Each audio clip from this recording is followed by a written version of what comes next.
Ya. Sekarang kita akan masuk ke materi diagnosa. Tadi sudah kita buka dengan video tentang bagaimana terapi yang menomorsekiankan diagnosa. Akibatnya fatal. Bahkan bisa berujung kematian. Orang dengan tensi tinggi dibekam dengan cara dipanaskan, titiknya tidak tepat, kemungkinan kematian sangat akan kita dapatkan gitu. Nah, untuk menghindari itu ya otomatis kita perbaiki dulu di diagnosa.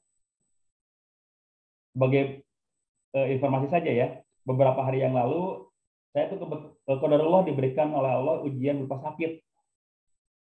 Kemarin ini pun masih belum fit ya, sebetulnya saya belum maksimal, belum 100% sembuh, masih masa pemulihan karena beberapa hari kemarin saya bed rest, benar-benar istirahat karena mah saya kambuh. Ya, mah saya kambuh. Tapi karena saya sudah mempelajari diagnosa, sudah mempelajari pelajaran ini dari awal, dari dulu, maka begitu saya mulai merasakan gejala awalnya, sudah mulai mengantisipasi ini, sudah mulai mengantisipasi supaya tidak terjadi peningkatan resiko penyakit gitu. Lambung itu pintu gerbangnya organ tubuh kita. Kalau kita tidak jaga semaksimal mungkin akan merambat ke bagian organ tubuh yang lain. Makanya begitu saya kemarin sudah mulai merasakan gejala, oh ini lambung saya udah mulai kena nih, udah mulai rasa sakit di ulu hati, udah mulai mual, ada kembung juga, kemudian perih juga gitu ya, mulas-mulas juga. Oh ini lambung saya kena nih. Apa yang saya lakukan? Pertama, ya saya mulai berpikir positif karena penyebab penyakit lambung yang paling utama itu bukan karena faktor pola makan, Bapak Ibu. Ya, bukan karena faktor pola makan yang salah. Tapi yang paling utama itu penyebab penyakitnya itu stres. Memang beberapa hari yang lalu saya stres. Agak sedikit banyak pikiran. Waduh, karyawan saya belum pada gajian gitu kan. Waduh, ini belum dibayar, ini belum dibayar. Wah, ini stres sendiri gitu. Tapi ya alhamdulillah begitu saya mulai, oh ya udahlah, nggak apa-apa. Toh insya Allah rezekinya itu masih ada gitu ya. Ya udah, mulai diperbaiki pola pikirnya, stresnya berkurang, alhamdulillah mulai. Dan lakukan terapi-terapinya. Saya waktu itu karena mulas-mulas ya, sampai mencet-mencet, saya nggak berani bekam. Karena kalau saya bekam, waktu itu dehidrasi nantinya. Begitu saya mulai rasakan, aduh sakit nih di ulu hati saya, aduh saya mulai mual-mual nih, aduh saya rasa kembung juga nih di perut saya gitu. Langsung saya konsumsi herbal-herbal yang berhubungan dengan lambung. Saya langsung bikin larutan kunyit sama madu. Ya, kunyit sama madu.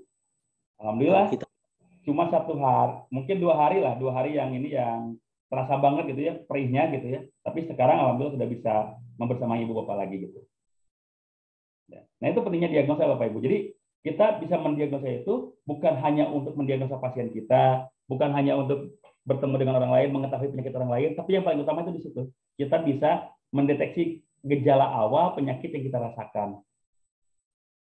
Sembuh atau tidak sembuh, setidaknya diagnosa kita sudah tepat.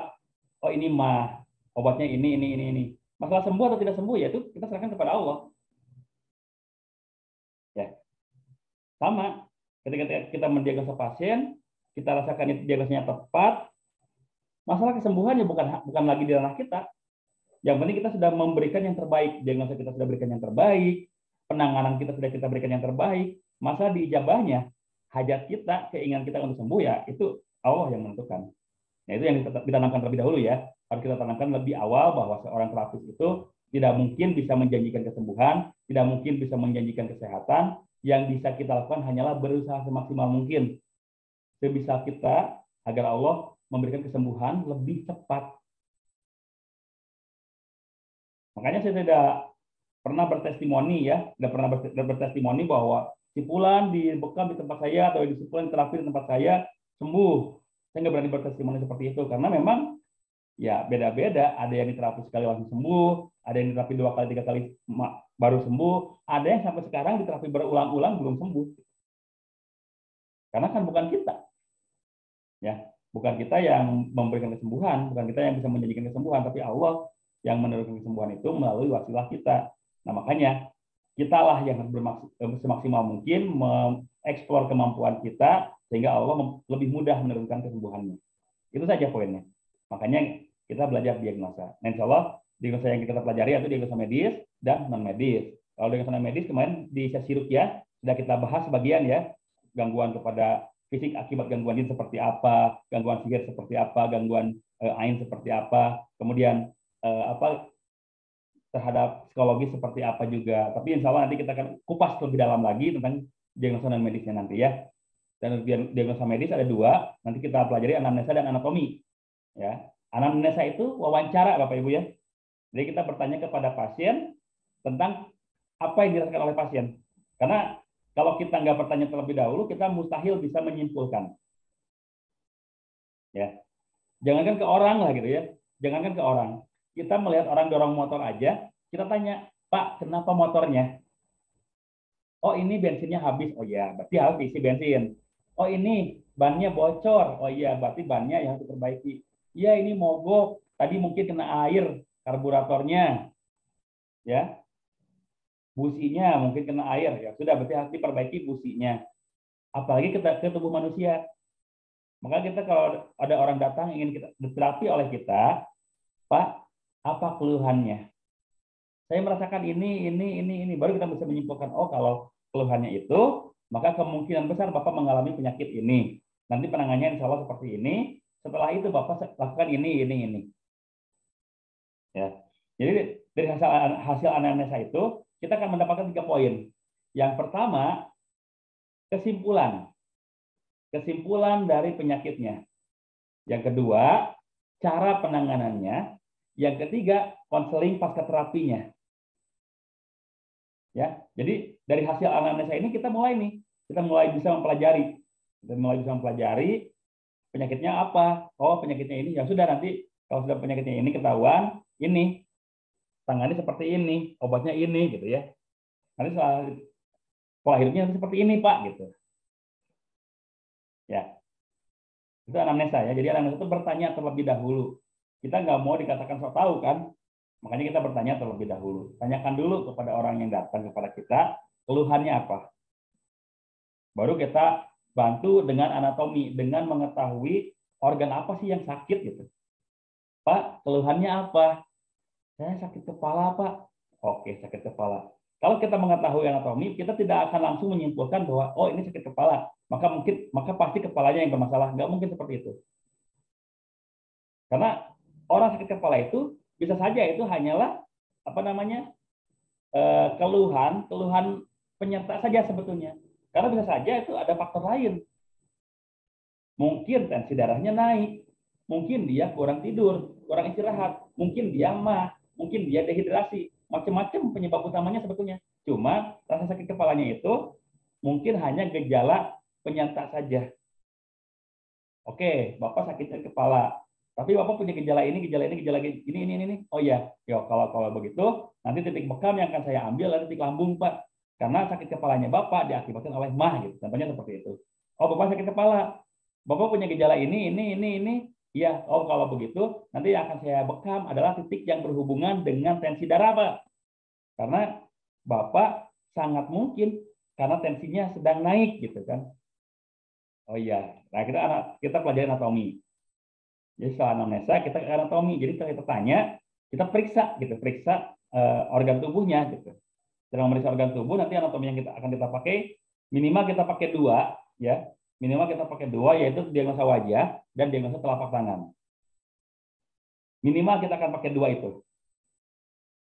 Selanjutnya kalau kita mau pakai diagnosa lidah bisa, diagnosa mata bisa gitu ya. Bisa diagnosa tulang belakang pun bisa gitu. Tapi setidaknya kita pakai 2 metode diagnosa secara anatomi, yaitu wajah dan telapak tangan. Kenapa? Karena itu yang paling umum. Kalau kita menggunakan diagnosa lidah, kadang-kadang ada orang yang malu memperlihatkan lidahnya. Ya, kadang-kadang ada orang yang merasa jijik gitu ya melihat lidah orang lain gitu. Tapi kalau melihat wajah, saya yakin semuanya pun nggak bakal merasa gengsi gitu dilihat wajahnya dan memperlihatkan wajahnya nggak bakal merasa gengsi gitu. Oh, tapi ada awat bercadar, Pak. Nggak mau dilihat wajahnya. Ya sudah, kita pakai yang kedua, telapak tangan. Karena kalaupun awat bercadar, telapak tangan bukan auratnya. Makanya kita pakai yang paling sederhana, yaitu diagnosa telapak tangan dan diagnosa wajah. Minimal 2 itu kita pakai. Walaupun banyak sekali metode-metode diagnosa yang lain. Ya. Tapi ingat, diagnosa secanggih apapun itu masih tidak bisa dikatakan 100% akurat. Contohnya, jangankan yang manual diagnosanya gitu. yang menggunakan alat sekalipun itu masih sangat mungkin mengalami miss gitu ya, mengalami ketidakakuratan, misakurasi gitu. Saya beberapa kali mendapati orang di ronsen, orang di USG masih miss juga gitu. Masih miss juga walaupun sudah menggunakan alat yang canggih kan, ronsenan sudah canggih, USG sudah canggih, tapi masih ada miss juga. Ya. Hal-hal contoh juga kan kita suka sering mendengar orang sudah di USG yang hamil ya, ibu hamil di USG, kemudian sudah dibilang bahwa anaknya perempuan, ternyata keluarnya laki-laki. Banyak seperti itu ya. Karena apa? Secanggih apapun alat yang digunakan untuk mendiagnosa orang lain, itu masih ada tingkat miss akurasinya. Jadi tidak bisa dikatakan 100% akurat. Apalagi kita yang menggunakan metode manual, melihat wajah secara manual, melihat telapak tangan secara manual, ya, itu masih ada kemungkinan misakurasi juga. Ya jangan mentang-mentang, oh Pak, keluhannya ini pasti ini Pak, jangan gitu. Oh kemungkinan ini Pak, itu yang sangat bijak seperti itu ya. Kemungkinan ini Pak. Ya, oke. Itu untuk diagnosa medis kita akan gunakan anamnesa dan anatomi. Dan untuk diagnosa non medis kita juga nanti akan gunakan metode psikologis dan spiritual. Kalau psikologis nanti berhubungan dengan yang namanya penyakit psikosomatis. Ya. Penyakit psikosomatis itu apa sih? Penyakit psikosomatis itu penyakitnya fisik, tapi diakibatkan oleh faktor psikologis. Saya pernah menangani pasien yang mengalami penyakit seperti itu, gitu ya. Jadi dia itu kalau tidak dikatakan sakit, nggak puas. Harus dikatakan sakit. Karena di dalam mindsetnya saya itu sakit, gitu. Jadi sakitnya dia karena apa? Karena di dalam pikirannya, saya adalah orang sakit. Makanya begitu datang ke tempat saya, didiagnosa secara anamnesa bagus, anatominya bagus, saya cek tensi darahnya bagus, kerja organnya semuanya bagus. Bapak sebetulnya nggak sakit. Nggak mungkin, saya harus sakit. Waduh, saya pikir berarti sakitnya si Bapak itu, Pak, sudah ada di dalam pikirannya kalau begitu. Ya sudah Pak, ini saya kasih obat. Obatnya apa? Saya kasih kapsul, isinya tepung. Tepung biasa. Saya kasih kapsul, isinya tepung. Tapi karena di dalam pikiran si Bapak itu bahwa saya sakit dan harus diobati, maka dikasih kapsul yang isinya tepung pun, si Bapak sudah tersugesti bahwa saya akan sembuh. Saya sudah ditangani gitu. Makanya cuma makan kapsul yang berisi tepung, si Bapak sudah mengalami perbaikan kondisi fisiknya. Nah, itu salah satu contoh penyakit psikosomatis ya. Jadi penyakitnya fisik, tapi diakibatkan oleh psikologisnya. Diakibatkan oleh faktor yang ada di dalam dirinya gitu. Kayak tadi, sehat padahal, tapi kalau dianya berpikir sakit, ya jadinya sakit gitu. Belum lagi kalau ada faktor psikologis lain yang mengakibatkan orang mengalami sakit. Contohnya tadi yang saya alami gitu ya. Yang namanya stres itu memicu asam lambung naik. Kalau kita stres, itu asam lambung akan naik. Coba deh, Bapak rasakan gitu ya, kalau lagi banyak pikiran, lagi ruwet gitu ya. Kalau kata Pak Jokowi, ruwet gitu.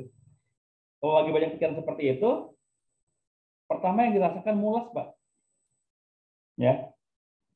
Pertama yang dirasakan mules. Kenapa? Karena asam lambung langsung naik. Kemudian Bapak cemas.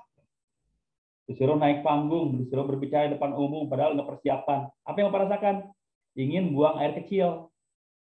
Ya, saya kalau dalam pelatihan public speaking ya, karena saya selain pelatihan Tibu Nabawi ini, saya juga sering mengadakan pelatihan public speaking.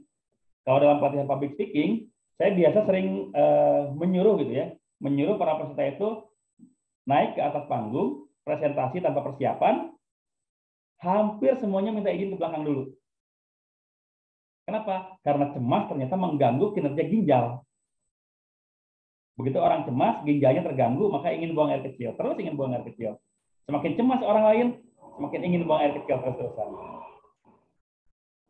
Jadi, itu yang dinamakan penyakit psikosomatis, penyakit fisik yang diakibatkan oleh faktor psikologis. Dan yang berikutnya, diagnosa non medis ini kita akan kupas melalui sisi spiritual. Nah, itu sudah kita bahas di awal ya, bahwa ternyata gangguan-gangguan kesehatan akibat non medis itu yang paling utama, yang paling pertama diserang itu adalah karena pola ibadah kita yang kurang maksimal. Ya. Sebelumnya, mohon maaf Bapak Ibu yang kalau ini saya mungkin tidak full sampai setengah 10 ya, karena kondisi badan saya masih belum 100% sehat. Tapi insya Allah saya akan maksimalkan materinya, saya padatkan gitu ya, supaya di besok hari kita bisa praktekkan minimal metode dengan setelah lapangan bisa kita praktekkan besok gitu. Minimal ya, karena saya mungkin kalau sampai setengah 10 malam masih perlu istirahat juga ya, masih perlu bed rest juga kan. Soalnya dari tadi siang pun saya tidak terlalu banyak aktivitas gitu tadi ya. Di klinik masih ditangani sama karyawan saya gitu. Oke? Ini diagnosa yang kita akan pelajari gitu ya, diagnosa medis dan non medis. Karena dua-duanya penting. Kita tidak mungkin bisa menyimpulkan penyakit seseorang kalau orang tersebut tidak kita ketahui dulu gitu penyakit utamanya apa gitu. Ya, baik. Nah, sekarang kita ke anamnesa. Jadi anamnesa itu wawancara. Ya, yang jelas anamnesa itu wawancara. Jadi bertanya dulu ke pasien kita tentang yang pertama keluhan utamanya apa. Ini yang paling kita harus ketahui, keluhan utamanya apa. Bapak, apa yang dirasakan Pak? Misalkan ada pasien datang ke klinik kita, Assalamualaikum, Waalaikumsalam, silakan Pak duduk. Gimana Pak? Ada yang bisa saya bantu? Iya Pak, saya pengen diterapi. Oh iya, baik. Bapak, apa yang dirasakan? Karena biasanya orang yang ingin diterapi itu, dia merasakan sesuatu gitu. Ya, merasakan ada yang salah di dalam tubuhnya, merasakan ada yang perlu diperbaiki di dalam tubuhnya, makanya dia mendatangi kita sebagai terapis supaya ditangani, supaya diterapi gitu kan. Makanya kita tanya dulu, Bapak keluhannya apa Pak? Saya sakit kepala Pak, saya sakit perut Pak, saya sesak napas Pak, banyak sekali keluhannya. Ya namanya keluhan utama tuh banyak ya. Tapi kita harus simpulkan dulu, oh ini keluhan utamanya sini. Baru kita, setelah kita tahu keluhan utamanya, kita tanya gejala penyertanya. Saya sakit kepala Pak. Oke, sakit kepalanya di bagian mana Pak? Di bagian belakang. Nah, kalau sakit kepala di bagian belakang, sangat mungkin dia berhubungan dengan yang namanya tensi darah. Karena biasanya kalau yang orang tensinya naik atau kolesterolnya naik, bagian belakang kepala ini yang berat. Saya sakit kepalanya cuma sebelah Pak, migrain gitu kan. Oke, kalau migrain itu sangat erat hubungannya dengan lambung. Karena biasanya kalau orang asam lambungnya naik, itu sangat mungkin dia terkena migrain. Atau yang lain gitu ya, keluhan yang lain. Saya sakit perut Pak, sebelah mana Pak sakit perutnya? Di tengah Pak. Oke Pak. Kalau titik tengah itu berarti sangat berhubungan dengan lambung. Kalau ke bawahnya sedikit, itu berhubungan dengan usus. Ke kanannya sedikit, itu berhubungan dengan usus buntu. Naik sedikit, itu berhubungan dengan liver pankreas. Ya. Jadi kita harus tahu dulu gejala penyertanya. Setelah kita ketahui keluhan utamanya, kita tanyakan juga gejala penyerta. Ya. Dan yang berikutnya, setelah kita tanyakan gejala penyerta, kita tanya durasi penyakitnya. Bapak sudah berapa lama sakitnya? 3 hari. Di bawah 3 hari itu masih sakit yang wajar. Ya. Kalau sakit baru di bawah 3 hari itu masih dalam angka wajar. Karena 3 hari itu adalah masa recovery. Dan sekarang masuk hari ketiga, alhamdulillah sudah mengalami perbaikan, berarti sakit saya kemarin masih termasuk sakit yang wajar. Makanya kalau kita berobat ke dokter, biasanya dikasih surat keterangan sakitnya 3 hari. Karena 3 hari ini adalah masa recovery. Ya. Atau kalau berobat pun dikasih obat, selama 3 hari masih sakit berlanjut, maka hubungi dokter. Kan? Karena memang 3 hari ini adalah masa inkubasi, masa recovery. Jadi kita tanya durasi penyakitnya. Kalau masih 3 hari, oke aman. 3 bulan, oke, berarti sudah ada yang akut nih. Sudah ada masalah yang cukup serius nih. Gitu. 3 tahun, oke, kalau seperti ini mungkin ada yang lebih parah lagi.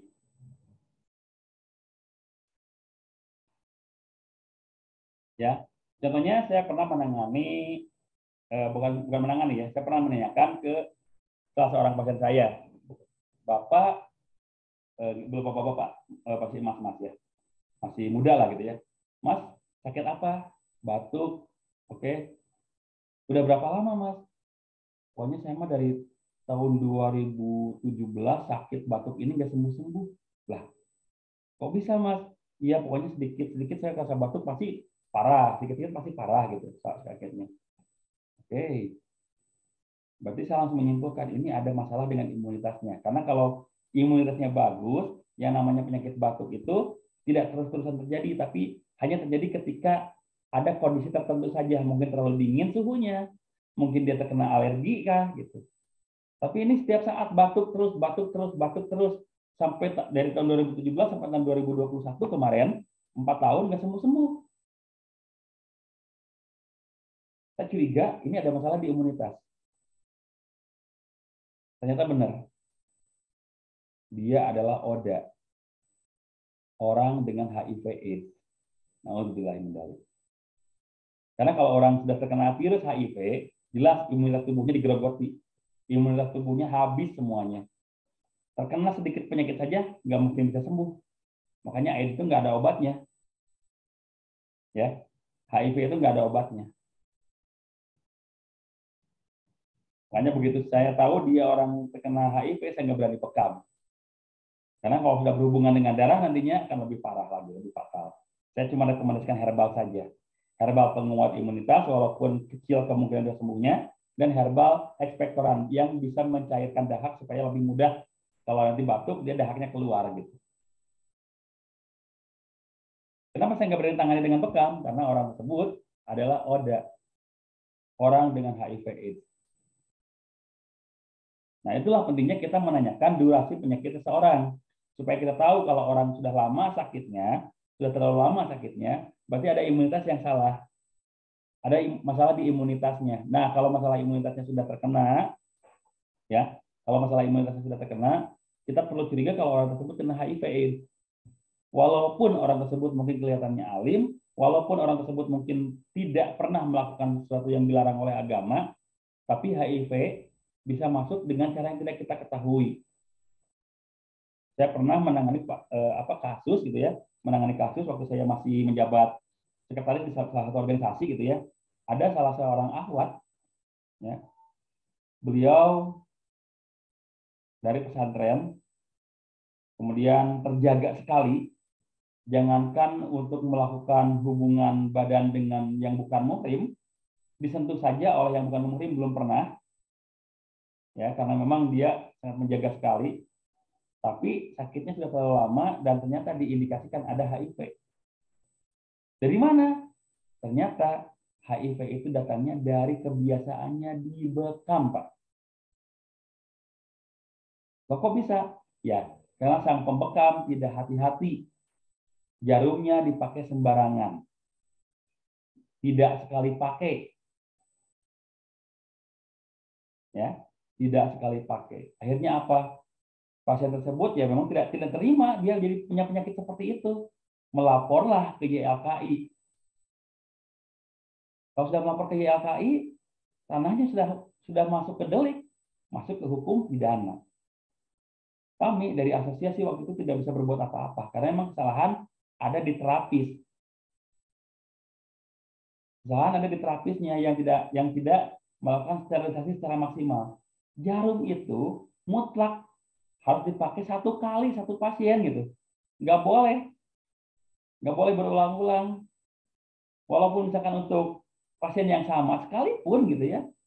Contohnya sekarang saya mau makan Pak Budi, besok atau 2 hari kemudian atau seminggu kemudian Pak Budi datang lagi, saya nggak boleh pakai jarum yang sama. Ya, itu untuk orang yang sama, apalagi orang yang berbeda gitu.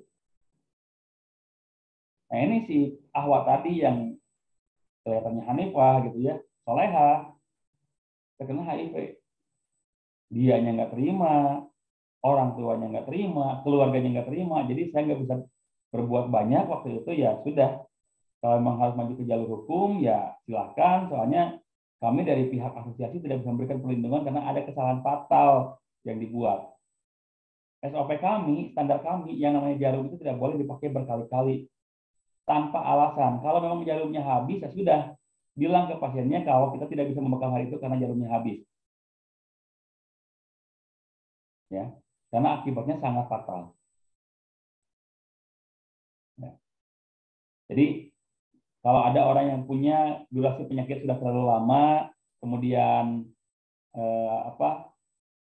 kelihatan imunitasnya menurun sekali gitu ya, kita perlu curiga kalau orang tersebut kena HIV. Ya, kalaupun tidak HIV mungkin hepatitis, karena hepatitis pun mengganggu imunitas. Nah, kalau yang HIV sama hepatitis ini, saya sarankan untuk para pemula, sebaiknya jangan dilakukan proses pembekaman. Kalau yang sudah terbiasa, yang sudah profesional dalam membekam, boleh, tapi alatnya kita harus benar-benar pisahkan. Untuk orang yang kena hepatitis dan HIV, itu alatnya dia harus punya sendiri. Ya, jangan sampai dia alatnya nyatu sama yang lain, jangan. Walaupun kopnya sudah kita sterilisasi ya, walaupun kopnya sudah kita sterilisasi, tapi sebaiknya untuk orang yang kena HIV atau hepatitis, alatnya dia punya sendiri. Ya, itu 3 poin pertama. Yang berikutnya, dia sedang melakukan pengobatan apa? Saya sekarang sedang direfleksi, saya sekarang sedang diakupuntur, saya sekarang sedang dibekam rutin. Ya, itu sudah untuk menjadi untuk menjadi perbendaharaan kita. Oh, kalau dia sudah biasa dibekam, mungkin kalau kita bekam dengan banyak titik pun nggak masalah. Oh, dia sedang direfleksi. Oh, kalau direfleksi itu aliran darahnya lancar, maka titik bekam yang maksimal di sini, di sini, di sini, di sini. Gitu. Ya, pengobatan yang berjalan itu berpengaruh, termasuk dia sedang mengkonsumsi obat apa. Ya, termasuk dia sedang mengkonsumsi obat apa itu berpengaruh juga. Contohnya, kalau orang yang kena kolesterol, orang yang kena jantung koroner, biasanya sama dokter, sama rumah sakit itu diberi obat pengencer darah. Ya, sama dokter, sama rumah sakit biasanya dikasih obat pengencer darah. Nah, kita sebagai pembekam yang notabene mengeluarkan darah, sebaiknya hindari dulu pembekaman karena itu akan sangat berpengaruh terhadap hasil bekamnya kalau orang tersebut sedang mengkonsumsi pengencer darah. Kenapa? Karena semakin encer darahnya, begitu dibekam, kemungkinan tidak akan berhenti. Kemungkinan akan keluar terus-terusan darahnya gitu. Makanya hati-hati kalau orang yang sedang mengkonsumsi pengencer darah, sebaiknya jangan dibekam dulu. Karena itu terus dia keluar. Ya, nggak mengental darahnya. Kalau udah keluar terus-terusan, ya khawatir malah mengakibatkan ngedrop nantinya. Ya. Itu anamnesa. Ya, anamnesa simpel kan, cuma menanyakan keluhan utama, gejala penyerta, durasi penyakit, dan pengobatan yang berjalan. Tapi untuk bisa mengetahui ini, kita pun harus belajar anatomi juga. Karena tadi keluhan utamanya sakit kepala, bukan berarti kepalanya yang bermasalah. Bisa saja organ lain yang bermasalah, cuma efeknya ke kepala yang sakit. Sakit perut, bukan berarti perutnya yang bermasalah. Mungkin ada organ di perutnya yang mengalami kerusakan, sehingga efeknya sakit di bagian perut. Makanya kita akan belajar anatomi untuk melengkapi anamnesa kita. Sebelumnya saya buka chat dulu, nggak apa-apa ya. Saya akan buka chat dulu yang masuk ke chat nih. Oke.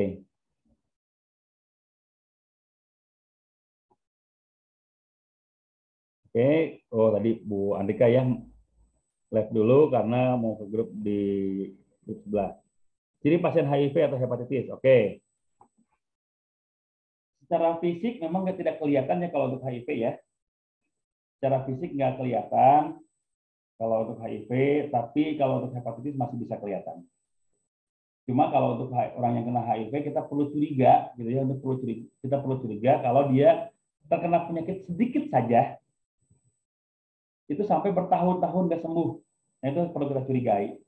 Kenapa? Karena itu adalah indikasi bahwa imunitasnya imunitasnya tidak baik. Makanya kita perlu hati-hati kalau sudah ada orang yang Pak sakit apa? Sakit saya sakit kepala terus Pak. Udah berapa lama? Ada kali 3 tahunan.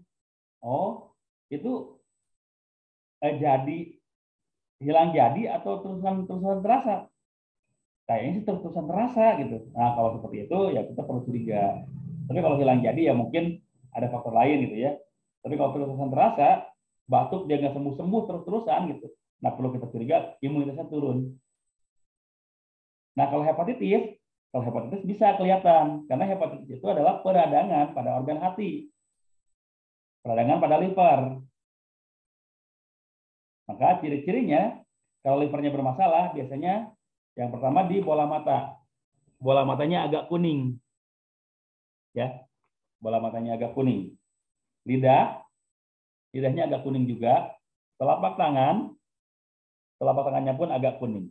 Wajahnya pun kelihatan agak kuning. Itu salah satu ciri hepatitis. Di samping yang lainnya, contohnya dia kalau kencing pekat banget, tapi kalau BAB pucat banget. Itu salah satu ciri hepatitis. Kenapa kalau dia BAB pucat? Karena fungsi liver itu untuk menyaring racun supaya tidak menyebar ke bagian organ tubuh lain. Nanti dari hati disalurkan si racunnya itu ke pembuangan. Nah, karena hatinya bermasalah, mengalami peradangan, maka yang harusnya disaring tidak disaring, akhirnya dia nyebar ke seluruh tubuh. Feses yang harusnya berisi racun itu cuma berisi ampas makanan aja, makanya pucat warnanya. Ya, itu ciri-ciri hepatitis. Kalau HIV memang tidak kelihatan, tidak kentara ya, tidak kelihatan benar-benar kelihatan. Cuma kita perlu curiga kalau ada orang yang imunitasnya sudah terlalu lama rusak gitu. Penyakitnya sudah terlalu lama tidak sembuh, itu perlu kita curiga. Ya, baik, kembali ke chat. Herbal untuk asam urat. Ini nanti ya, insya Allah kita akan bahas di materi herbal ya nanti ya, insya Allah. Kalau orang hamil boleh membekam, orang enggak? Kalau membekam sih boleh ya. Kalau membekam boleh, soalnya kalau untuk yang membekam kondisi hamil sebetulnya boleh-boleh saja, cuma dijaga kondisinya jangan terlalu diporsir. Karena apa? Karena ya walaupun sepertinya tidak ada efek yang mengeluarkan energi terlalu besar ya dalam membekam, tapi tetap kita perlu menjaga diri. Darah bekam itu isinya toksin. Kalau kita tidak pakai masker, khawatir terhirup oleh kita toksin-toksinnya pada saat kita membuka kop nih ya. Kopnya ditempel gitu ke kulit pasien ya. Begitu kita buka kan ada gitu ya. Nah, itu khawatir ada udara yang keluar. Kehisap oleh kita itu bisa mengakibatkan kotoran, toksin yang keluar dari darah masuk ke dalam janin kita. Makanya kalau memang lagi hamil, membekam boleh, cuma hati-hati, tetap jaga kondisi, jaga higienitas, jangan sampai kita terlalu capek, jangan sampai kita ada toksin yang masuk. Jadi boleh ya. Yang tidak boleh itu kalau orang hamil dibekam. Apalagi di bawah 3 bulan. Di bawah 3 bulan sebaiknya jangan dibekam dulu. Karena apa? Karena janin sedang maksimal dia mengkonsumsi nutrisi dari tubuh kita. Janin itu sedang kenceng-kencengnya dia mengkonsumsi nutrisi dari tubuh kita. Yang dialirkan oleh darah. Otomatis kan nutrisi yang mengalir ke janin itu oleh darah. Tapi karena dibekam, maka darahnya akan sedikit mengalami gangguan aliran dulu sementara gitu. Dan itu akan mengganggu nutrisi ke janin. Makanya kalau untuk 3 bulan ke bawah, sebelum 3 bulan maksudnya, sebaiknya jangan dibekam dulu. Hindari dulu proses pembekaman. Setelah 3 bulan boleh dibekam, tapi jauhi titik-titik yang berhubungan dengan janin. Jauhi titik pinggang, jauhi titik alkiton, itu jauhi ya. Jangan sampai di titik itu, karena itu kan berhubungan dengan janin. Boleh titik di pundak, di kahil, di kepala itu boleh, di leher boleh, ya, di kaki boleh. Tapi kalau berhubungan dengan janin, dengan rahim, sebaiknya jangan untuk yang orang hamil ya. Kalau dibekam, kalau membekam boleh. Tapi tadi hati-hati ya, jaga higienitas kita, jangan sampai kita menghirup udara dari kop yang berisi toksin. Ya. Gitu ya, Bu Novi ya. Betul kalau beliau katanya kayaknya lagi program hamil, jadi mungkin untuk aktivitas lainnya pun jangan terlalu capek dulu Bu ya, karena di bawah 3 bulan itu benar-benar harus dijaga kondisi rahim kita, kondisi janin kita harus dijaga karena belum kuat. Mungkin perlulah kita mengkonsumsi vitamin-vitamin penguat rahim, itu perlu, herbal-herbal penguat rahim juga perlu gitu ya, supaya rahim kita benar-benar terjaga gitu. Kalau herbal untuk menguat rahim, contohnya sari kurma bisa, madu boleh. Asal jangan habatus sauda. Kalau habatus sauda sifatnya panas, nanti malah mengganggu perkembangan janin. Terlalu panas kan, itu mengganggu perkembangan janin. Tapi kalau sari kurma, madu itu boleh. Ya, untuk nutrisi penguat rahim dan penguat janinnya. Baik. Sudah tidak ada pertanyaan di chat, silakan nanti kalau ada yang mau bertanya lagi, silakan aja ditulis di chatnya sambil kita jalan sambil diskusi. Sekarang kita akan masuk ke anatomi. Ya, silakan Bapak Ibu disaksikan slide-nya, disaksikan gambarnya. Ini adalah anatomi di dalam perut kita. Ada liver, ada lambung, ada usus buntu, ada pankreas, ya. Di atasnya mungkin ada jantung, ada paru-paru, tapi yang saya ambil di sini adalah yang ada di perut kita dulu. Di sini lihat kan ada liver, ada lambung, ada pankreas, ada empedu, ada usus besar, ada usus halus, ada usus buntu, ya.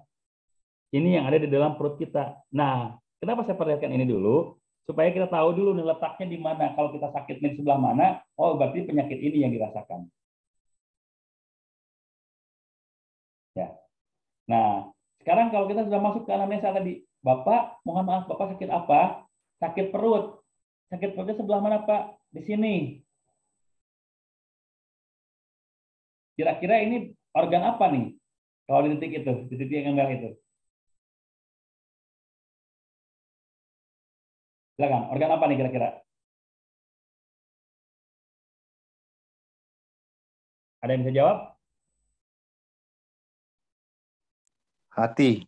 Hati. Oke, yang lain? Ini posisinya tengah ya. Lambung. Lambung. Oke, yang lain?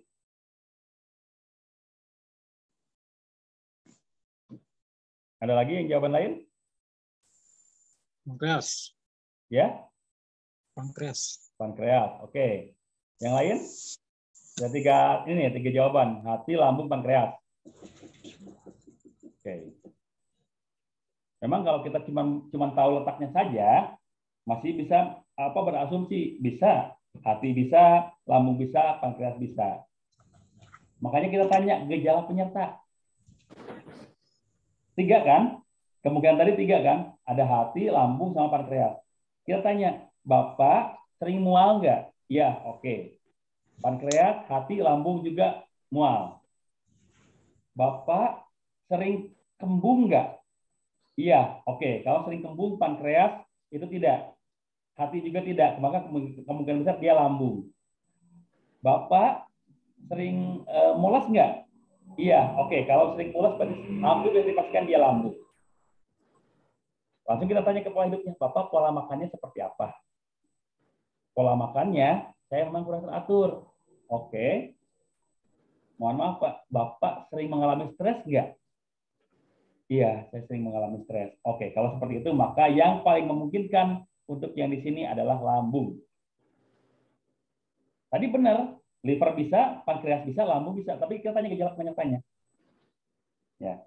Tapi kalau gejala penyertanya yang barusan saya sebutkan, mual, mulas, perih, kembung, sakit kepala sebelah, ya, kemudian dia stres juga, maka hampir bisa dipastikan dia lambung yang bermasalah.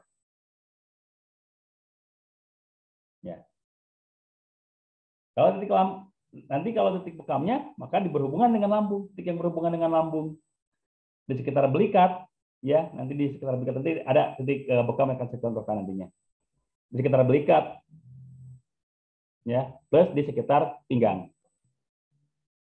untuk titik bekamnya. Nah, sekarang kalau geser ke kanan sedikit, baru itu yang namanya liver, hati, Pak ya.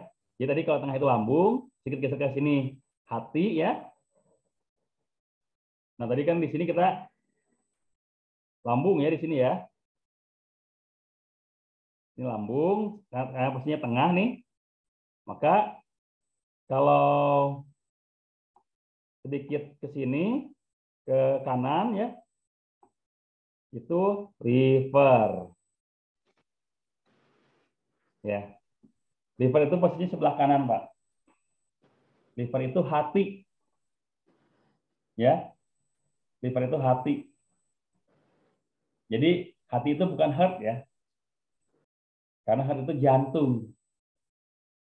Kebanyakan kita nyebut heart itu kan untuk hati ya, padahal heart itu jantung.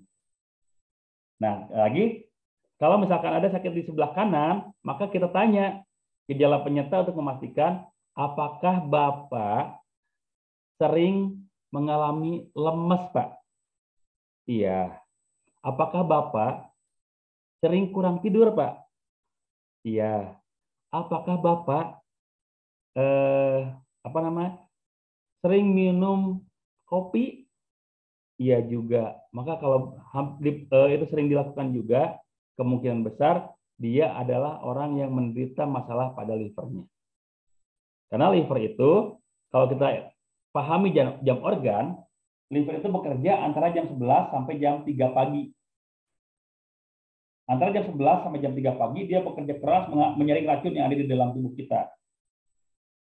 Makanya begitu bangun tidur, mulut kita bau. Ya. Terus kita pengen buang air kecil, urin kita bau sekali.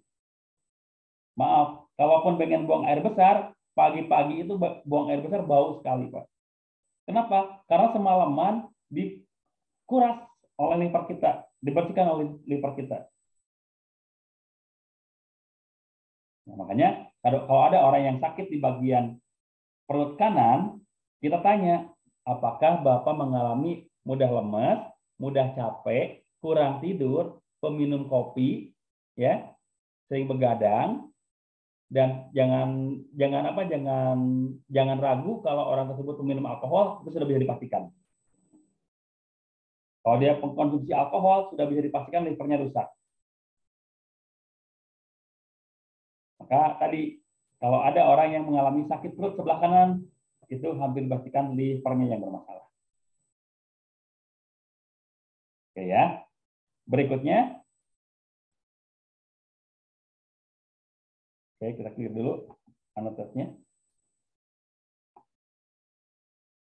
Sebelumnya. Yang berikutnya. Kalau ada sakitnya di kanan tapi bawah, mendekati selangkangan. Kira-kira organ apa, Pak? Kanan bawah mendekati selangkangan. Usus buntu. Usus buntu, betul. Di sini sudah ada ya, kelihatannya di sini ya, usus buntu ya. Nah, usus buntu itu kebanyakan kita masih salah menggambarkan. Kebanyakan kita menggambarkan bahwa usus buntu itu diakibatkan karena mengkonsumsi cabai terlalu banyak, sehingga biji cabainya numpuk di situ, tidak bisa dikeluarkan. Betul nggak? Banyak seperti itu. Padahal usus buntu itu terjadi akibat adanya peradangan pada usus buntu tersebut karena pertama kita sering makan makanan yang terlalu pedas, terlalu panas. Yang kedua, kita kurang minum, terlalu berat beban yang kita lakukan setiap hari dalam memproses peradangan pada usus buntunya ini. Semakin radang, semakin panas, maka kemungkinan si usus buntunya itu membusuk. Nah, kalau sudah membusuk seperti ini, baru harus dilakukan operasi pengangkatan usus buntu. Soalnya kalau tidak diangkat, maka dia akan menyebar ke bagian yang lainnya, ke bagian organ yang lainnya. Ya. Sebelah kanan bawah itu usus buntu. Gejalanya dia sampai pingsan, Bapak. Lemesnya luar biasa, sakitnya luar biasa gitu kalau usus buntu. Dan yang paling kita harus ketahui, kalau untuk mendeteksi dia usus buntu atau tidak, angkat kaki kanannya sampai menyentuh perut. Kalau masih bisa itu berarti belum terlalu bermasalah. Tapi kalau sampai tidak bisa mengangkat kaki kanan sampai ke perut ya, berarti usus buntunya sudah terlalu parah. Jadi angkat kaki kanannya, angkat kaki kanan sampai menyentuh perut. Ya, angkat lututnya sampai menyentuh perut. Mohon saya nggak bisa perlihatkan gitu karena terbatas ini view-nya. Jadi diangkat kaki kanannya sampai menyentuh perut gini ya. Nggak kelihatan juga. Ya, itu kalau sebelah kanan bawah. Selanjutnya, ini sebelah ini lebih ke tengah lagi, tapi lebih bawah lagi. Kira-kira organ apa nih? Ada yang tahu? Usus halus. Usus halus. Bisa. Tapi masih kurang tepat sih. Karena usus halus itu dengan usus buntu masih sejajar. Ini biasanya dialami oleh perempuan, oleh ahwat. Ya. Hernia. Ya. Hernia. Hernia bisa. Kalau untuk laki-laki ya hernia ya. Tapi ini lebih banyak dirasakan oleh perempuan. Ini biasanya masalah rahim. Kalau perempuan, ingat ya, kalau perempuan mengalami sakit perut di bagian tengah paling bawah, mohon maaf mendekati kemaluannya, itu perlu waspada. Kemungkinan besar dia mengalami masalah pada rahimnya. Bisa miom, bisa kista. Ya. Nanti kalau perempuan sering mengalami sakit perut di bagian bawah mendekati kemaluan, tengah ya, itu perlu kita waspadai, kemungkinan besar ada masalah pada rahim. Dan biasanya disertai dengan tidak lancarnya diahead. Diahead tidak lancar biasanya gitu. Nah, untuk mengetahui dia miom atau kista, ya mungkin yang bisa menangani cuma perempuan lagi. Diraba, ya diraba Bu ya. Kalau misalkan isinya benjolan, itu miom. Tapi kalau diraba isinya kayak cairan, lembek gitu ya, itu kista. Jadi kalau miom itu kayak bakso bulat ya, isinya benjolan-benjolan. Tapi kalau kista itu kayak balon yang diisi air, gitu. Jadi benjolan tapi lembek gitu, nggak benjolan keras. Nah itu kista. Dua-duanya sama mengganggu, dua-duanya sama bisa berefek negatif kepada rahim kita gitu. Dan penanganannya hampir sama. Boleh mengkonsumsi daun tapak dara, boleh mengkonsumsi daun dewa gitu ya. Atau kalau misalkan rahimnya masih kosong gitu ya, belum dalam tanda kutip tidak dalam kondisi hamil, bisa menggunakan herbal anti kanker, anti tumor. Salah satunya mungkin dengan daun sirsak, kulit manggis, itu bisa. Ya. Jadi ingat, kalau misalkan ada perempuan yang sakit di bagian perut bagian tengah bawah, apalagi disertai dengan tidak teraturnya diahead, maka kemungkinan besar dia mengalami masalah pada rahim, terutama kemungkinan ada miom atau kista. Oke. Itu ya. Selanjutnya, ini posisi apa ini? Kira-kira yang tahu ini posisi apa? Di pinggang? Ginjal tuh. Ginjal, betul. Posisi ginjal. Ya, jadi kalau ada orang yang sering sakit pinggang, apalagi sakit pinggang cuma sebelah, itu kemungkinan dia ginjalnya bermasalah. Tapi jangan digeneralisir ya. Orang sakit pinggang, wah ginjalnya bermasalah. Jangan digeneralisir juga. Kita harus tahu gejala penyertanya juga. Kalau dia sakit pinggang, disertai dengan memang kurang minum, mukanya kelihatan kering ya, itu bisa diindikasikan dia punya masalah pada ginjal. Tapi kalau misalkan dia sakit pinggangnya dua-duanya, ya sakit pinggangnya dua-duanya nih, nggak kiri aja atau nggak kanan aja. Soalnya kalau sakit ginjal itu biasanya yang kena salah satu dulu gitu, yang rusak itu salah satu dulu. Bisa yang kanan dulu, bisa yang kiri dulu gitu. Nah kalau dua-duanya sekaligus, itu kemungkinan ototnya yang bermasalah. Mungkin dia keseleo, dia terlalu berat mengangkat beban gitu, itu bisa jadi juga gitu. Terus kalau pinggang tengah, ya kemungkinan tulang belakangnya yang bermasalah gitu. Tapi kalau sebelah itu perlu kita hati-hati karena biasanya kalau ginjal itu sakitnya satu-satu dulu, rusaknya satu-satu dulu, nggak dua-duanya sekaligus. Dan indikator ginjal kita bermasalah biasanya dilihat dari ini. Kantung mata. Kalau kantung matanya kelihatan kayak kalau bahasa Indonesia ngagayot gitu ya. Apa sih kalau bahasa Indonesia itu? Kayak berair lah, di kantung matanya kayak berair, kantung matanya besar. Nah, itu juga indikator bahwa dia ada masalah pada ginjalnya. Sakit pinggang sebelah, kurang minum, kantung matanya berair, kantung matanya bengkak. Nah, itu kemungkinan besar dia masalah pada ginjal. Ya. Jadi hati-hati kalau sudah mengalami itu harus diperhatikan juga gitu. Diperhatikan juga, oh iya saya kemungkinan ada masalah di situ. Bagi nanti kalau kita pakai di telapak tangan ya, kalau ada orang yang di pangkal jarinya ini, ya, di pangkal jarinya ini kelihatan gemuk, ini kemungkinan ginjalnya juga bermasalah. Jadi indikator ginjal kita bermasalah itu kantung mata dan pangkal jari. Pangkal jarinya gemuk. Ya. Tadi ginjal betul ya. Jadi posisinya di sejajar dengan siku ya kalau ginjal ya. Sejajar dengan siku kita kalau ginjal. Yang berikutnya ini sama ginjal. Nah, kalau yang di tengah ini apa?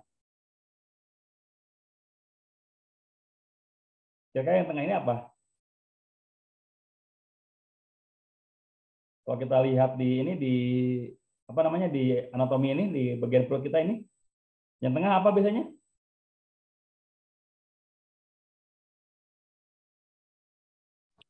Usus halus. Usus halus, betul. Makanya kalau orang yang diare itu sakitnya itu di situ di tengah, sejajar pusar. Ya. Itu sejajar pusar. Makanya kalau orang yang diare itu di situ sakitnya. Coba deh kalau Bapak Ibu rasakan lagi diare, di situ sakitnya itu. Aduh sakit perut, pengen BAB, mohon maaf ya, pengen BAB gitu. Di situ di sekitar pusar itu. Karena usus halusnya sedang mengalami masalah. Mungkin sedang mengalami peradangan atau mungkin sedang mengalami sindrom terlalu dingin sehingga dia harus mengeluarkan sesuatu yang memang mengganggu kinerjanya. Baik itu toksin atau memang ada sesuatu yang masuk yang harus dikeluarkan. Ya. Jadi kalau sakit perut di sebelah tengah itu kemungkinan besar ada masalah pada usus halusnya. Nah ini untuk perut ya Bu ya Pak. Untuk perut ada yang tengah bagian ulu hati itu kalau sakit di situ kemungkinan besar dia lambung. Kalau ke kanan sedikit itu kemungkinan besar dia liver. Ke kanan lebih bawah lagi mendekati selangkangan kemungkinan besar itu ada masalah pada usus buntunya. Ke bawah tengahnya lagi mendekati alat kelamin. Kalau perempuan itu bisa masalah pada rahim. Kalau laki-laki bisa masalah pada hernianya gitu. Terus di pinggang kiri kanan itu bisa masalah pada ginjal dan kalau di tengah-tengahnya itu bisa kemungkinan pada usus halus. Jadi setidaknya melalui anatomi ini Bapak Ibu sudah bisa sedikit menyimpulkan. Tinggal kita nanti belajar gejala-gejala penyerta dari penyakit-penyakit tersebut. Ya, kalaupun misalkan tidak dapat dari saya bisa googling lah. Gejala sakit mah apa saja? Oh ini gejala sakit mah. Kita langsung combine. Oh kalau sakit mah, sakitnya tengah. Gejala ini ada nggak? Oh gejala ini ada. Oke berarti dia sakit mah betul. Gejala sakit liver. Sakit liver itu sakitnya sebelah kanan. Gejalanya ini tadi ya kurang tidur, kerja keras, alkoholik, apalagi. Wah udah, jangan bisa dipastikan dia punya penyakit pada livernya. Oke, ini untuk perut. Yang selanjutnya sesak napas. Ternyata Bapak Ibu, sesak napas pun ada berbagai macam penyebab. Kalau sesak napas disertai dengan sakit bagian dada kiri, kira-kira apa Bu? Pak? Jantung. Jantung, ya betul.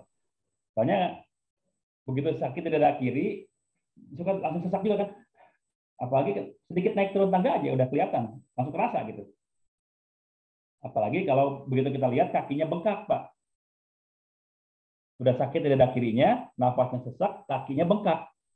Maka hampir bisa dipastikan indikator jantungnya bermasalah. Dan ada lagi yang mengatakan telapak tangannya mudah berkeringat. Itu pun bisa dikatakan dia bermasalah pada jantung.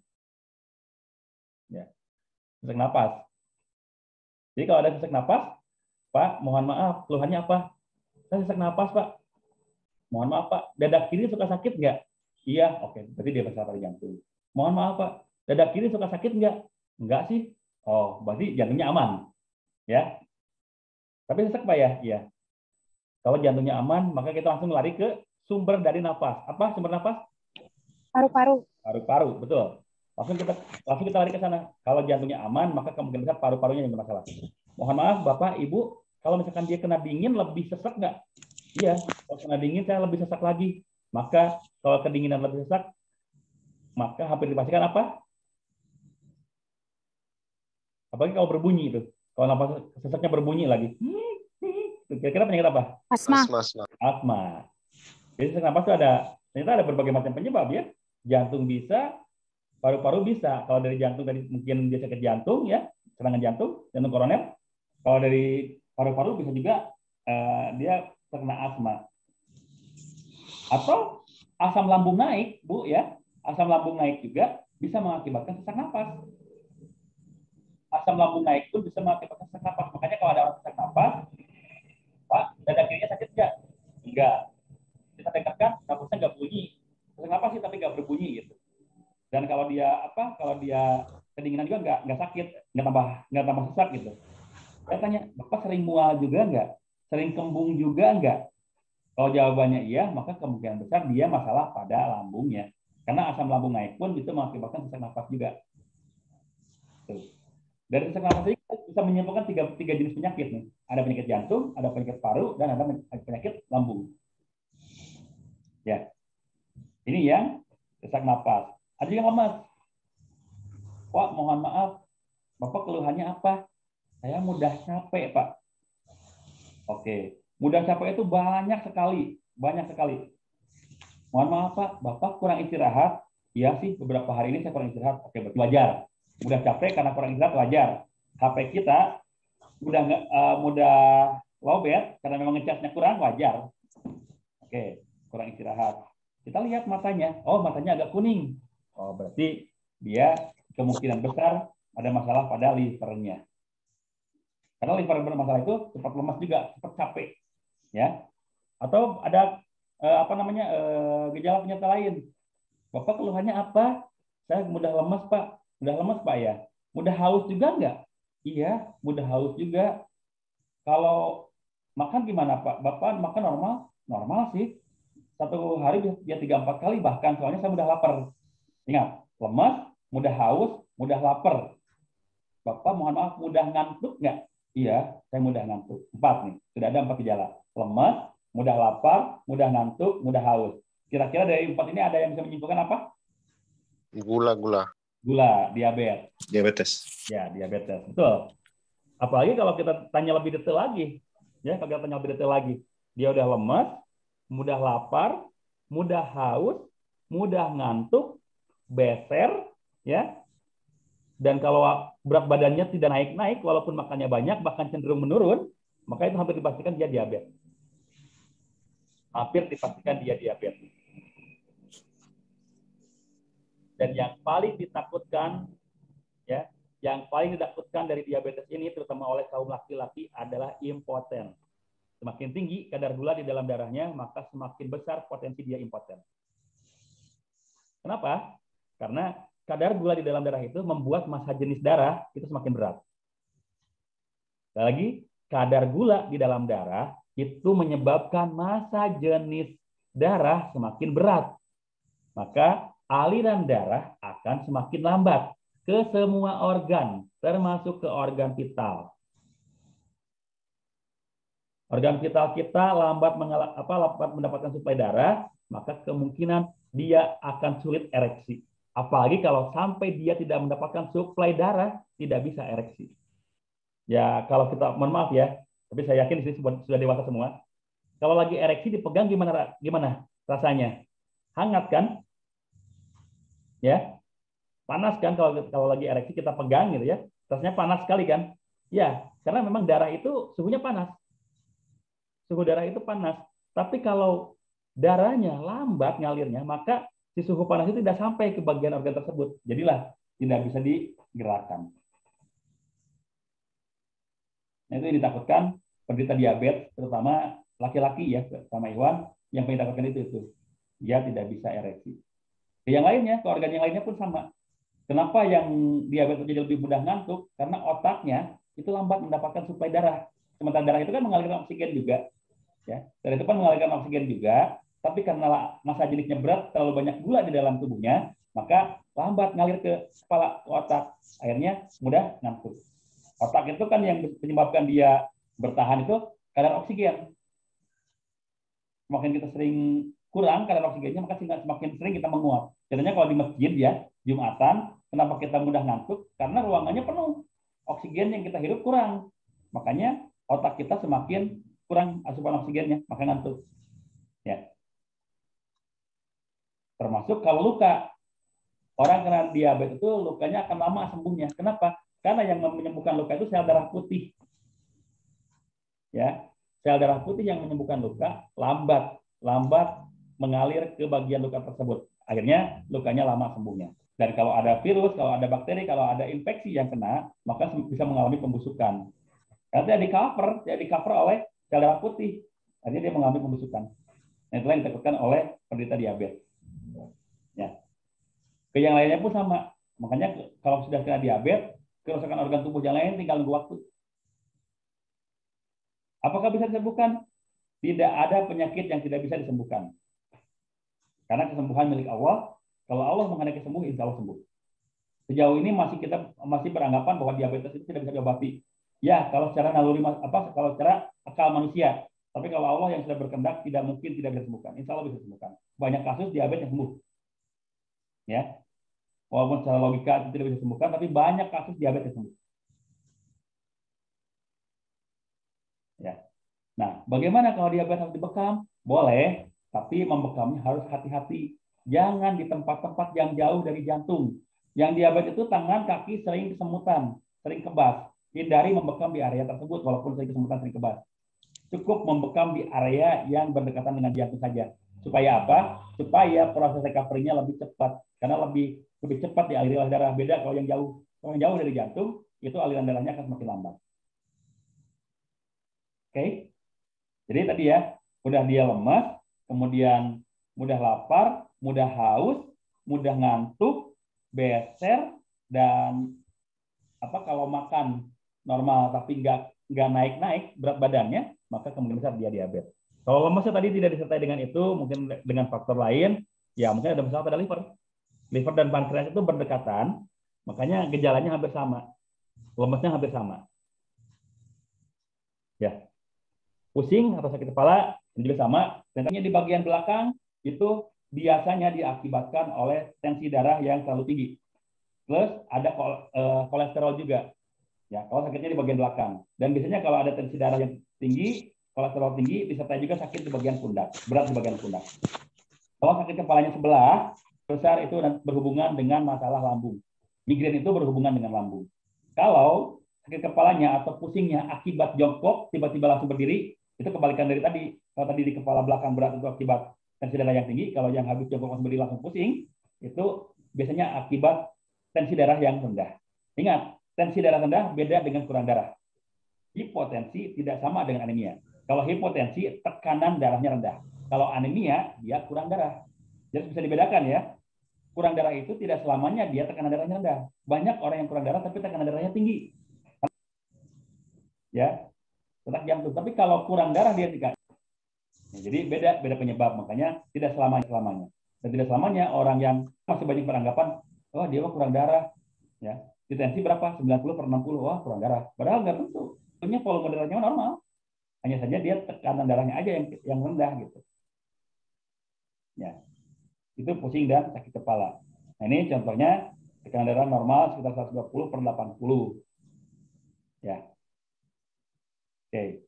Insya Allah besok kita diagnosa wajah sekaligus diagnosa telapak tangan. Kita buka chat dulu nih, ada yang bertanya mungkin. Kalau sering kram di dada kanan indikasi apa? Oke, kalau sering kram di dada kanan, saya stop share dulu ya.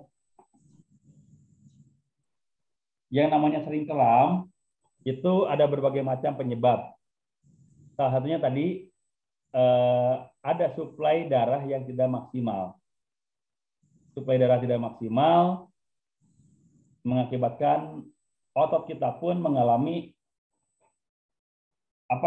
traumatik kecil sehingga tidak bisa mengalirkan aliran darah secara normal. Maka terjadilah kram. Pertama itu suplai darah tidak maksimal. Yang kedua mungkin kinerja otot terlalu berat. Ya, kinerja otot terlalu berat sehingga mengakibatkan pergerakannya atau kinerjanya juga tidak maksimal juga. Contoh, kalau suka main bola kan, yang suka main bola, kalau sudah kecapean, suka kram kakinya, ya itu karena memang ototnya dipaksa terlalu keras, terlalu ya dioper gitu, disuruh bekerja terlalu berat gitu. Makanya kalau yang mengalami kram-kram seperti itu, ada dua kemungkinan dia suplai darah ke organ tubuh tersebutnya memang tidak maksimal. Yang kedua, memang fungsi ototnya atau kerja ototnya diforsir terlalu berat. Gitu, Pak Bastian ya. Mudah-mudahan bisa membantu jawabannya. Silakan, yang lainnya barangkali ada yang bertanya juga.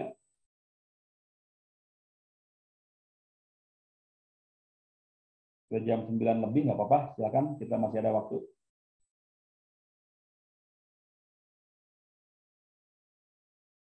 Ya, sambil saya nunggu, insya Allah besok kita akan mulai masuk ke diagnosa wajah dan diagnosa telapak tangan.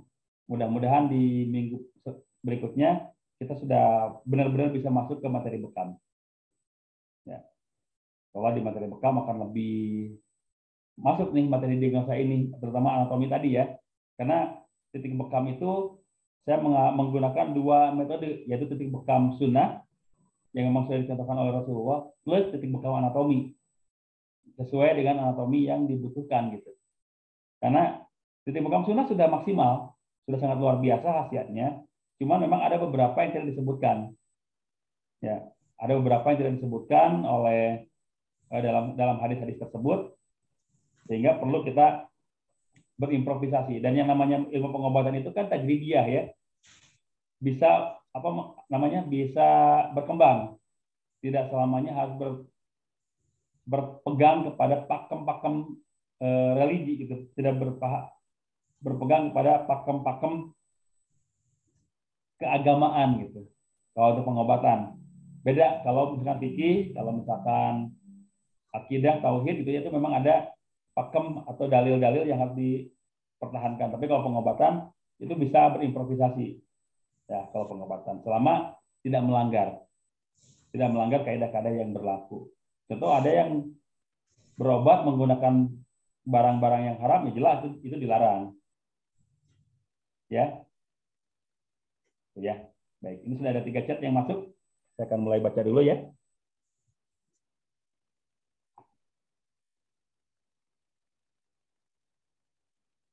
Oke. Akhir ini saya sering kalau habis duduk berdiri langsung gelap, kadang-kadang kepala seperti muter-muter, boleh dibekam tidak? Kira-kira kalau tensi darah dicek normal. Ya, ini tadi kan saya bilang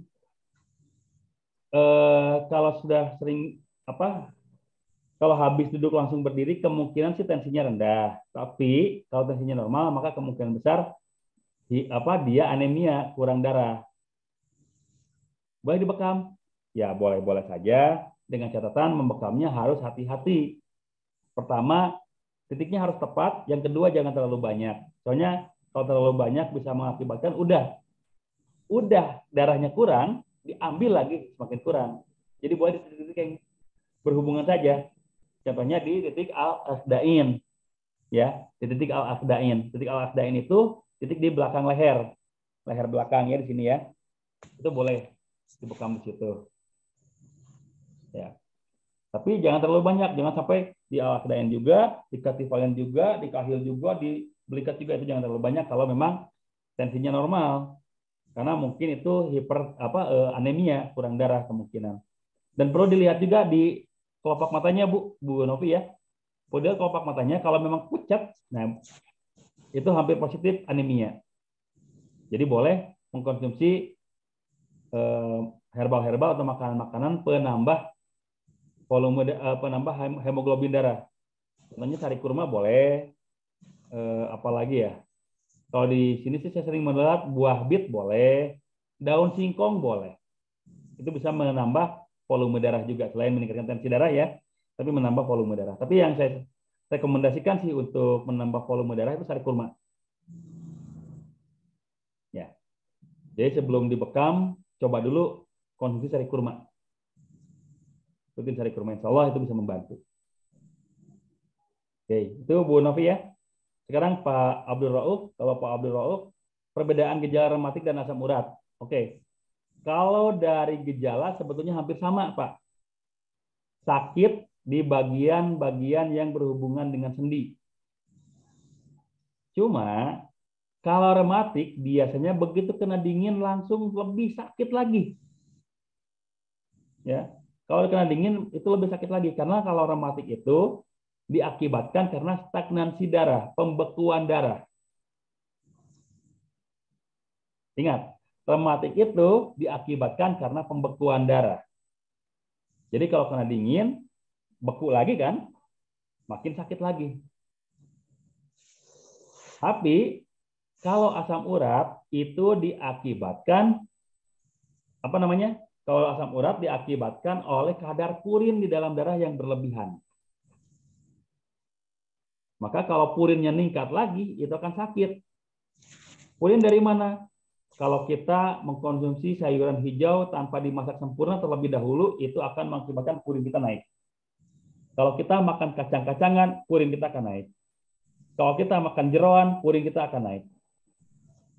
Ya. Jadi perbedaan gejalanya tidak signifikan, tapi bisa dilihat dari situ, dari kondisi ya. Kalau kondisinya dingin semakin sakit, maka itu kemungkinan bisa rematik. Tapi kalau begitu kita mengkonsumsi kacang-kacangan, begitu kita mengkonsumsi sayuran hijau yang dimakan mentah, lalap ya, kalau di kita biasanya dinamakan lalap-lalapan, atau mengkonsumsi jeroan, jadi semakin sakit lagi, itu hampir dipastikan itu asam urat. Dan biasanya kalau asam urat itu ada pembengkakan, Pak. Ada pembengkakan di bagian-bagian sendi, terutama sendi-sendi besar. Ya, kalau rematik tidak sampai bengkak. Tapi kalau asam urat biasanya sampai mengalami pembengkakan. Sakitnya mah sama. Sakitnya sama seperti itu ya. Di sendi sakitnya sama. Cuman kalau rematik, biasanya kalau dingin lebih sakit. Tapi kalau asam urat, selain tadi ya, selain kalau kita harus makan seperti itu, ada juga pembengkakan. Ya.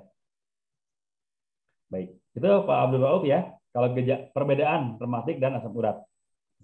Nah, kalau dari Pak Budi, penyakit prostat, bekamnya di mana? Prostat itu hanya dimiliki oleh laki-laki, Pak ya. Perempuan tidak memiliki itu, karena perempuan memiliki rahim. Maka prostat itu posisinya sama dengan rahim perempuan. Maka titik bekamnya yang tepat adalah di alkiton. Alkiton itu tulang ekor. Di tulang ekor, Pak.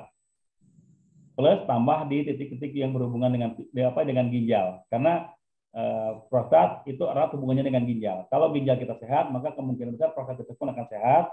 Tapi kalau prostat kita bermasalah, biasanya diawali oleh fungsi ginjal yang kurang maksimal. Maka selain di alkiton tadi, selain di di tulang ekor tadi, titik bekamnya ditambah dengan titik yang berhubungan dengan ginjal, yaitu sejajar dengan siku kita, Pak. Pinggang yang sejajar dengan siku kita. Insya Allah itu bisa membantu. Ya. Rutinkan saja selama 2 minggu sekali. Kalau sudah mengalami masalah pada prostatnya. Ya, 2 minggu sekali insya Allah itu bisa membantu proses penyembuhan. Ya. Itu ya, Pak Budi ya. Mudah-mudahan bisa membantu. Baik. Ada lagi dari Pak Heri Azhari. Apakah keluhan lemah syahwat bisa terapi bekam? Insya Allah bisa, Pak ya. Insya Allah bisa. Titik alkiton tadi, Pak, yang saya sebutkan titik yang berhubungan yang namanya titik alkiton tulang ekor tadi, itu juga sangat bagus untuk kejantanan. Kalau laki-laki bagus untuk kejantanan. Dan kalau perempuan titik alkiton tadi itu bagus untuk kesuburan. Maka yang mengalami lemah syahwat silakan dibekam titik alkiton tadi. Tapi harus kita ketahui dulu, dia lemah syahwatnya karena apa? Kalau karena kadar diabetes, maka perlu juga di titik bekam dibekam di titik yang berhubungan dengan pankreasnya, yaitu di area belikat. Jadi kalau untuk yang lemah syahwat, saya menganjurkan cukup 5 titik saja, belikat kiri kanan 2, pinggang yang berhubungan dengan ginjal 2, di alkiton 1, di tulang ekor 1. Itu yang lemah syahwat, insya Allah bisa membantu.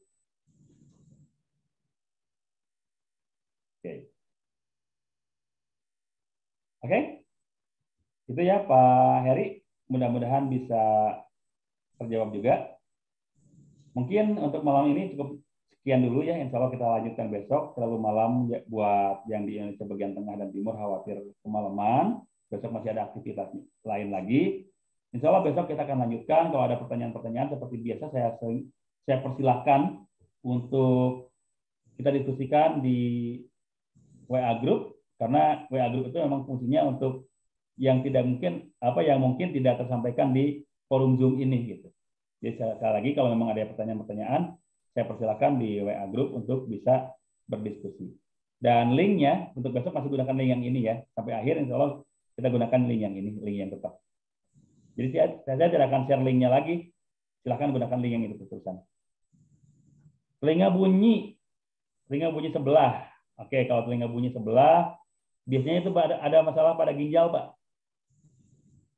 Ya, ada masalah pada ginjal kalau telinga berbunyi sebelah. Kalau telinga berbunyi berdenging sebelah itu kan ada masalah pada peradangan pada ginjal. Mungkin ginjalnya kurang cairan. Jadi tahap awal sebelum membekam itu diperbanyak minum dulu. Pada saat berbunyi telinganya, berdenging telinganya, coba perbanyak minum air putih. Insya Allah hilang dengan seketika, Pak. Ya kalau nantinya mau dibekam di area yang berhubungan dengan ginjal. Plus di sini, Pak. Ini ya. Sedikit di belakang tulang telinga. Ya. Plus di situ. Menggunakan kop yang kecil, yang paling kecil sini. Ya. Oke, insya Allah link rekamannya ini yang lainnya juga masih proses convert ya. Soalnya kalau terlalu direkam seperti ini terlalu besar, makanya saya upload ke YouTube. Nanti saya upload ke YouTube, linknya saya akan share.